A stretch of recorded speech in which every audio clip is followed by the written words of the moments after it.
So, I made you this video. I made you a video this morning, but I can't exactly remember what I put on it. You know, so I figured I would make you another one. I just got off work. I'm still in half my uniform, but well, figured why not? Might as well give it a shot. So what I'm gonna do is I'm gonna BS on here. For a minute, again, looking at myself and talking is kind of funny for me. So I'm gonna look down while I'm talking to you. Sorry, energy drink. You know how I am with those things. Because I had to shave this morning too. How'd I do? Oh, I'm sorry, I'm talking to myself. Well, I'm talking to you, talking to myself, but when I checked my shave, I was talking to myself, talking to myself. I know, it's weird. Here, I gotta plug in real quick.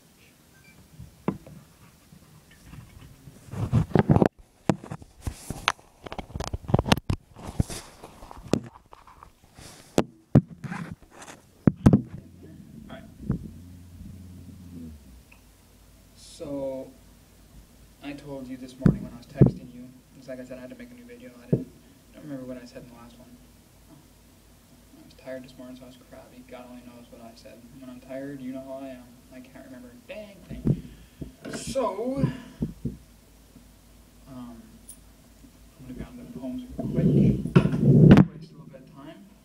Let's see what I have here.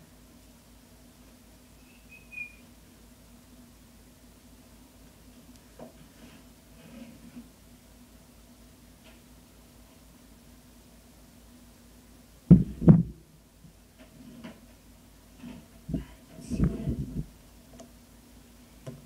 You,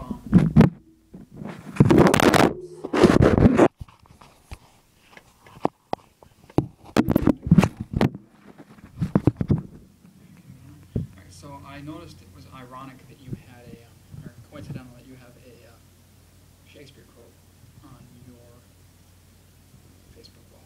And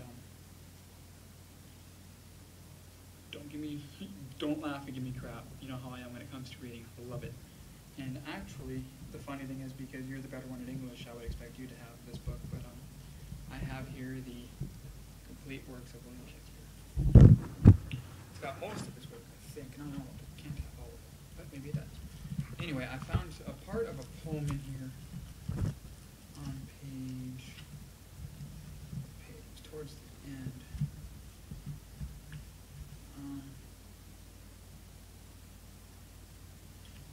This is part 5 of The Passion of Pilgrim, and it kind of reminded me of me and you, or you and myself. That's better English for you there, you little grammar Nazi.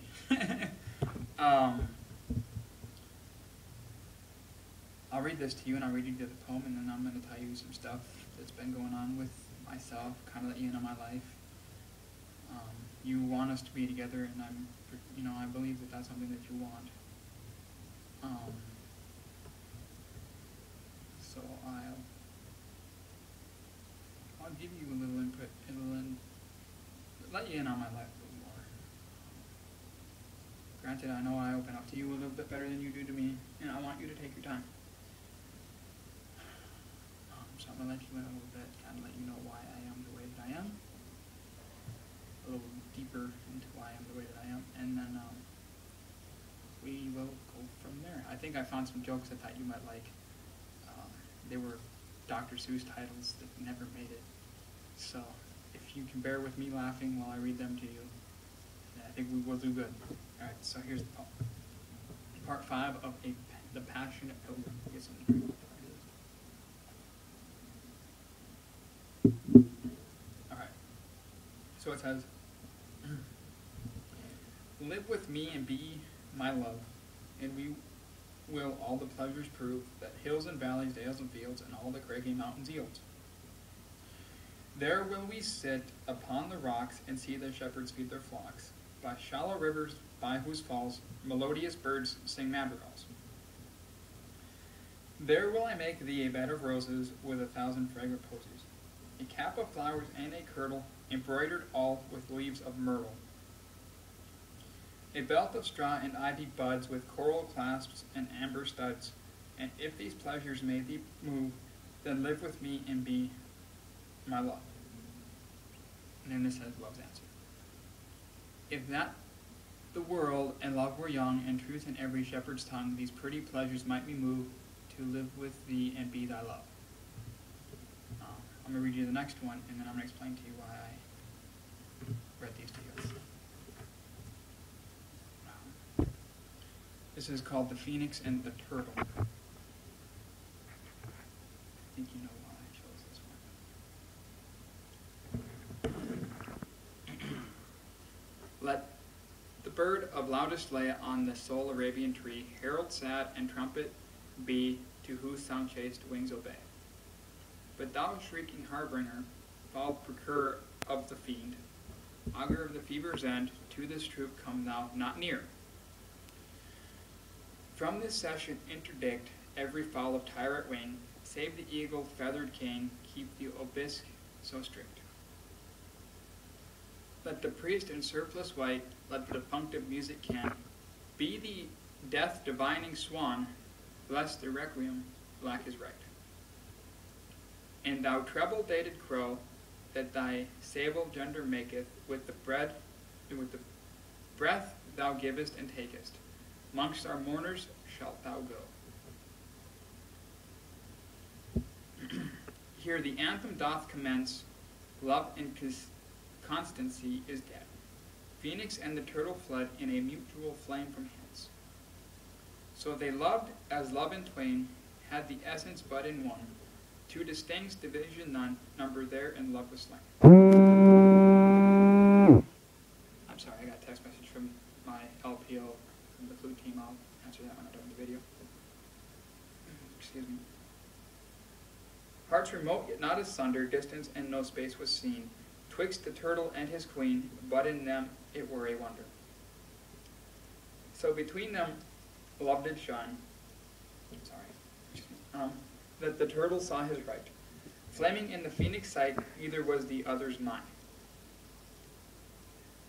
Property was thus appalled, that the self was not the same, single nature's double name, neither two nor one was called.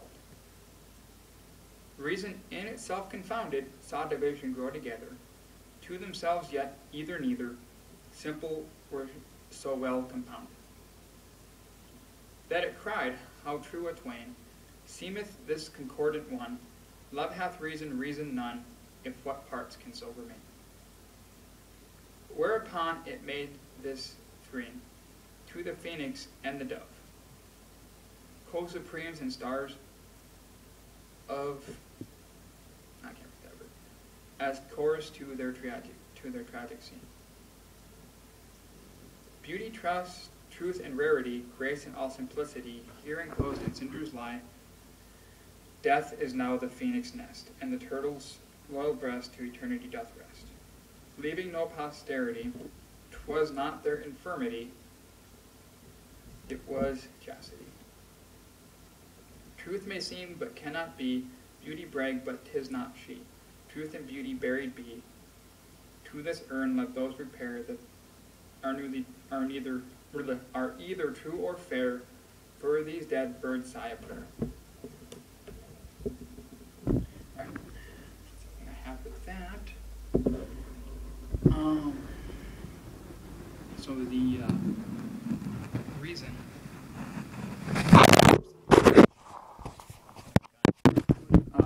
So the reason I chose those is the first one would be a lot of the promises that I've made to you. You know, the promises of giving you, happiness, giving you this life that you said that you want. This house that, when I asked you, your house of your dreams. This garden of roses, house built on fertile ground, that kind of thing. I chose that one because that one would be everything that I promised to you. Well, that little part. I haven't read the whole poem yet, and if I did, it'd probably take me 20 minutes to read it to you.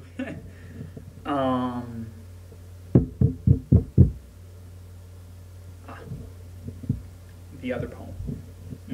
Sorry. Cotton mouth on the sides here. The other poem was about a phoenix and a turtle. I think it was either a turtle or a turtle dove. It doesn't really explain that well.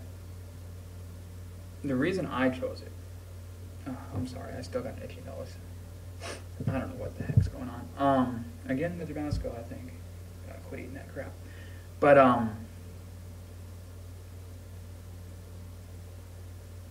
I chose that because it, in some parts, reminded me of you and I. You can tell I've been getting some sleep because my English is getting better. I chose it because, like I said, it reminded me of you and I.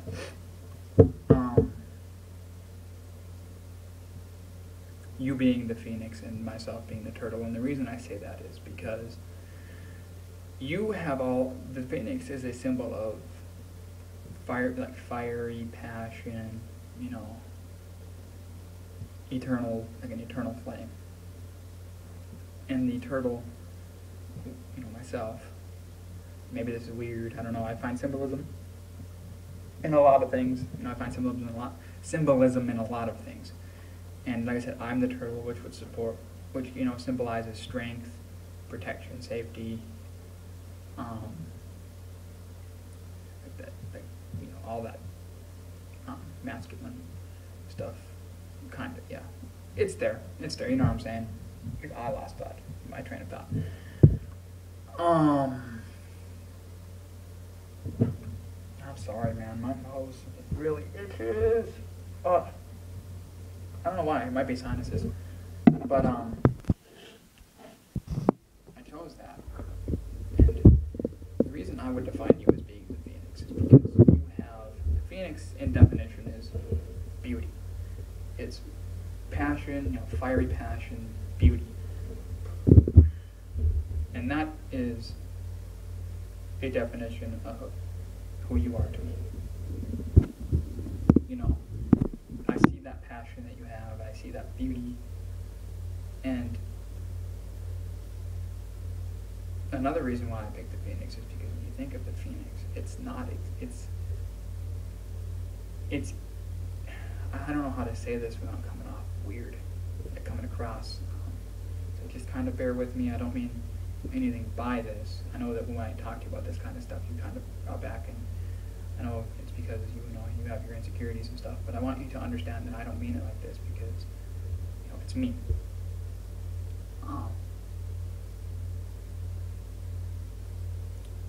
The phoenix represents beauty in its rawest form. It's in imperfect, perfect form, if that makes sense. And that's to me, to myself. And what I mean by that is that it represents everything natural, everything real. And that's what I try to say is beautiful about you. You know, it's not how much makeup you put on, it's not much, you know, to me, you don't need makeup. You don't need to make yourself look pretty, and that's why I think of the phoenix. Maybe this is me overthinking things a little bit, but this is why I overthink, because I do that in everything. I think outside the box a lot, but the phoenix is in its rawest form, you know, natural, raw, that fire, that, you know, eternal thing going on. And when I think of you, I think of just you being beautiful no matter what, that natural, the way, from talking to you, and granted we've never seen each other, but from talking to you, you have this confidence, you have this air of fiery passion, you know. It is who you are. And that's why I picked, you know, this poem, because it was really weird how it was, the symbolism that was in it. In the poem, the phoenix and the turtle die. The rest of that